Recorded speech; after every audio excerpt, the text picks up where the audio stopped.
Pernah nggak sih kamu ngerasa stres bukan karena masalah besar, tapi karena dompet lagi tipis?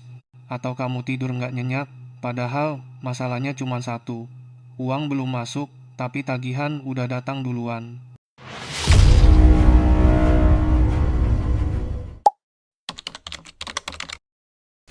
Pernah nggak sih kamu ngerasa hidup makin lama makin berat, bukan karena tiba-tiba ada masalah besar, tapi karena semuanya terasa menekan pelan-pelan.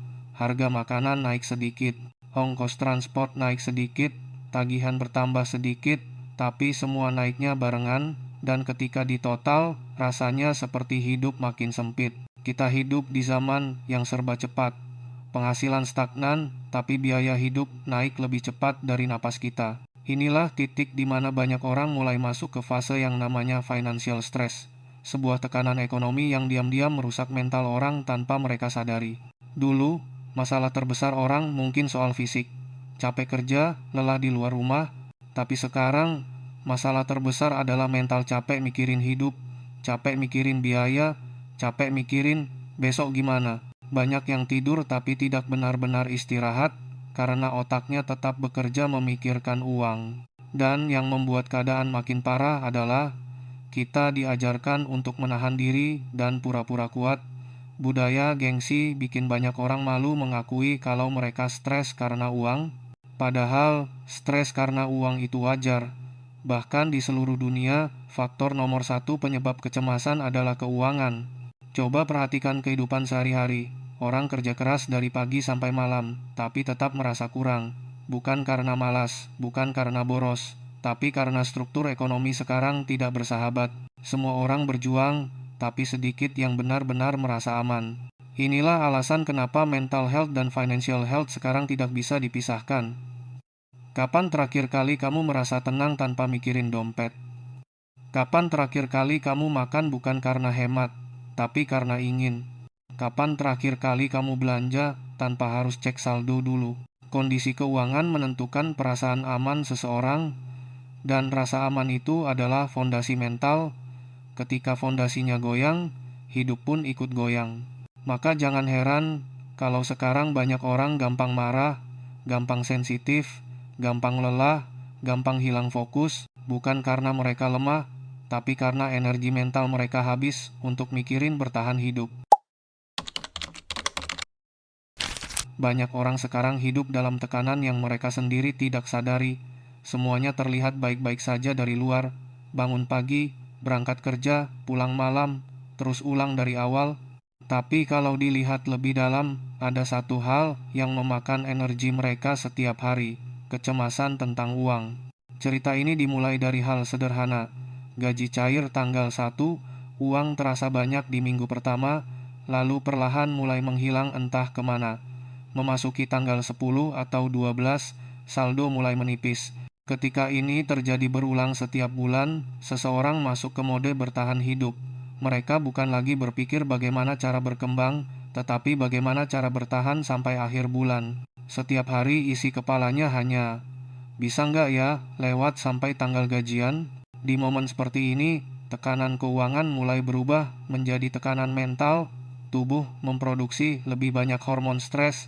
Orang jadi gampang lelah, gampang marah, susah tidur, dan sulit fokus. Hatinya gelisah tanpa alasan jelas. Pikiran terus berputar, bahkan saat tubuh ingin istirahat. Dan ketika mentalnya mulai turun, produktivitas kerja ikut menurun. Orang jadi tidak maksimal di kantor, mudah salah, mudah terpancing emosi. Untuk yang punya usaha, mereka jadi malas promosi, kehilangan ide, dan kehilangan semangat jualan. Akhirnya apa? Penghasilan turun, uang semakin seret, stres makin tinggi. Inilah yang disebut lingkaran setan finansial, sebuah siklus mematikan di mana uang habis membuat mental jatuh, dan mental jatuh membuat keuangan makin hancur. Siklus ini berjalan perlahan tapi pasti. Banyak orang tidak sadar mereka terjebak di dalamnya. Mereka hanya merasa hidup makin berat, padahal bukan hidup yang berubah, tapi beban di kepala yang semakin penuh. Saat tekanan ini bercampur dengan cicilan-cicilan HP, cicilan motor, cicilan pay later, cicilan kecil-kecil yang jumlahnya akhirnya besar, beban mental jadi 2 kali lipat. Setiap tanggal jatuh tempo, dada terasa sesak, pikiran penuh, tidur tidak nyenyak. Setiap pembayaran terasa seperti mencicil ketenangan yang hilang. Dan yang paling menyedihkan adalah banyak orang merasa ini salah mereka. Padahal mereka bukan malas, bukan lemah, bukan gagal. Mereka hanya kelelahan secara mental karena harus memikirkan terlalu banyak hal dalam waktu bersamaan. Kadang kita membandingkan diri dengan orang tua kita dulu. Kok dulu mereka bisa ya hidup lebih tenang? Kok mereka bisa beli rumah? Kok mereka bisa membesarkan anak hanya dengan satu penghasilan? Padahal kenyataannya, kita hidup di zaman yang sama sekali berbeda. Tekanan hidup generasi sekarang jauh lebih berat dibanding generasi sebelumnya. Biaya hidup naik lebih cepat daripada kenaikan gaji. Dalam setahun, harga makanan, sewa kos, transportasi, listrik, dan kebutuhan harian bisa naik 3-4 kali. Tapi gaji, naiknya mungkin setahun sekali, atau bahkan tidak naik sama sekali. Akhirnya, pendapatan dan pengeluaran bergerak dalam arah yang berlawanan. Selain itu, hidup di kota besar sekarang punya biaya terselubung yang tidak tampak. Segala sesuatu di kota bikin orang mengeluarkan uang, dari nongkrong kecil sampai biaya transportasi. Semua naik sedikit-sedikit, tapi sering. Dan ketika semua itu dijumlahkan, barulah terasa betapa besar tekanan hidup hari ini. Belum lagi tekanan sosial media. Generasi sekarang hidup dalam perbandingan tanpa akhir. Kita melihat kesuksesan orang lain setiap hari, padahal itu hanya potongan terbaik hidup mereka. Kita melihat orang beli mobil baru, liburan ke luar negeri, punya gadget terbaru, dan akhirnya kita merasa tertinggal, kita merasa kalah, kita merasa tidak cukup, padahal hidup kita tidak buruk, hanya saja kita membandingkan kenyataan kita dengan highlight orang lain. Di sisi lain, kemudahan cicilan membuat orang terjebak zona nyaman palsu. Semuanya bisa dicicil. Barang yang sebenarnya belum mampu dibeli menjadi terlihat terjangkau. Tapi setelah cicilan berjalan, barulah muncul tekanan. Setiap bulan harus bayar tanpa bisa berhenti. Cicilan memberikan kenyamanan jangka pendek, tetapi kecemasan jangka panjang. Tekanan juga datang dari pekerjaan. Lowongan tidak sebanding dengan jumlah pencari kerja. Kompetisi besar, skill harus terus naik. Kalau tidak, kita tertinggal. Semua hal ini membuat hidup sekarang jauh lebih menekan daripada yang terlihat. Dan karena tekanan itu muncul pelan-pelan, banyak orang mengira mereka yang gagal. Padahal bukan.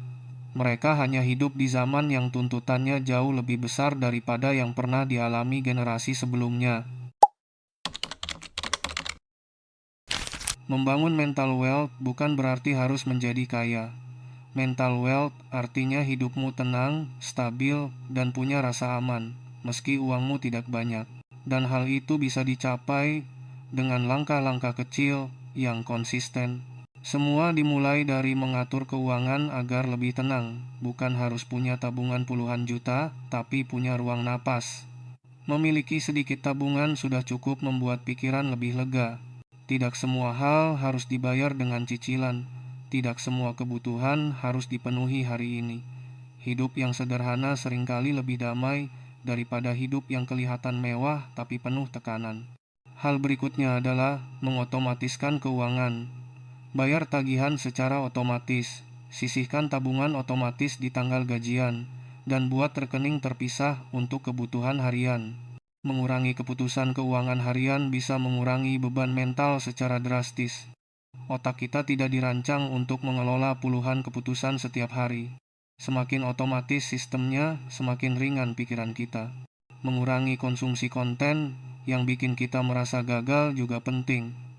Kita tidak bisa membandingkan hidup kita dengan orang yang bahkan tidak kita kenal. Setiap orang berjalan dengan timeline berbeda. Mengurangi paparan konten yang memicu rasa minder akan membuat mental jauh lebih stabil. Selain itu, bangun skill adalah cara tercepat meningkatkan rasa aman. Ketika kita punya skill yang bisa menghasilkan uang kapan saja, editing, desain, konten, marketing, coding dasar, mental otomatis lebih tenang. Manusia merasa aman ketika punya banyak pilihan. Skill memberi pilihan itu. Dan yang paling sederhana, luangkan minimal 1 jam per hari untuk memperbaiki hidupmu. 1 jam sehari untuk belajar hal baru, baca sesuatu, nambah skill, atau merawat diri. 1 jam ini mungkin terlihat kecil, tapi dalam setahun menjadi ratusan jam yang bisa mengubah kualitas hidupmu. Dan ketika hidup naik pelan-pelan, mental pun ikut membaik. Pada akhirnya, mental wealth adalah tentang bagaimana kamu memberi ruang untuk dirimu sendiri, ruang untuk bernapas, ruang untuk istirahat, ruang untuk tumbuh. Hidup tidak harus sempurna untuk terasa lebih ringan, tapi hidup butuh kamu yang lebih sadar dan lebih lembut pada diri sendiri.